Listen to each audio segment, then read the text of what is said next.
How many times have you shown that you did not come from a rich family, but a rich family must definitely come from you?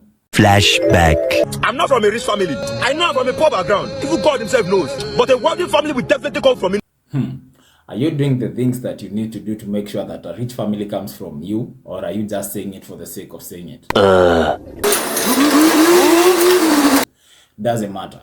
I am going to give you several tips on how to make sure that a rich family comes from you. Number one, budget. A budget is a tool that gives you control over all your money, which means no impulse buying, no misplaced priorities, and so forth. While budgeting, always make sure to allocate at least 50% to your needs, 30% to your wants, and 20% to your savings and investing. 20% compounded over a long period of time is a lot of money. The needs is the money that you most definitely spend like immediately you get. The wants are those things that you spend your money on that they are not absolutely necessary, which means they don't have to take so much of your money.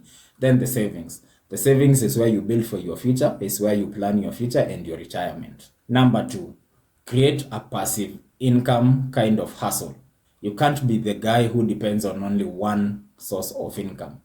We no longer live in those ages where kukua tu msi anafanya job kwa kampuni somewhere unapata kamshahara kamoja is enough for you. Therefore, the 20% above over there, invest it in something like dividends, like stocks and so forth that will earn you some extra money while you are working on your main job.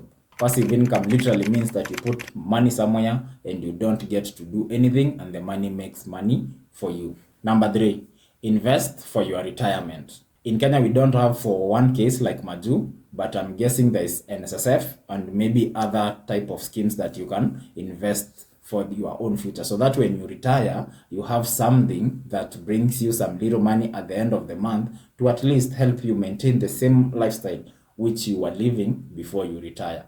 So invest in such things. If you get an opportunity to do it, do it. So just do it! Make your dreams come true! One debt to society later. I think in Kenya, if you contribute some amount, the employer is supposed to match that amount. Sijui kama ni NSSF or what it is, but always invest in your future. Also, take life insurance if you can afford it. Create an emergency fund if you can afford it. That is part of saving for your future. Number four, buy assets. Most of us spend our youth and the time when we are strong and we have good money chasing over liabilities. Lots of women, liabilities. One wife who helps you plan and save, asset. Fancy cars that take you nowhere, just you want to floss, are a liability. But if you buy two cars, simple cars for Uber and taxi business, an asset. Remember, sometimes you can even turn leisure items or liabilities into asset. It is just about mindset shift. And when you get your assets, diversify. Don't just do the same thing. Don't put all your eggs in one basket. You can't predict the markets and you can't predict the future. Number five, invest in yourself. There's no better investment on this earth than investing in yourself. Learn a skill. Eat healthy. Create meaningful relationships with your partner and with your family and people around you. Remember, it is networks that build a person. So if you work on yourself, you invest on yourself, you will definitely get an output that is more advantageous and will probably make a lot of money for you. Learn a skill. A skill is always crucial in this economy. You can't always rely on your job or anything. You will find that people have their main jobs or the main career that they studied in school, but they have learned a different skill out here.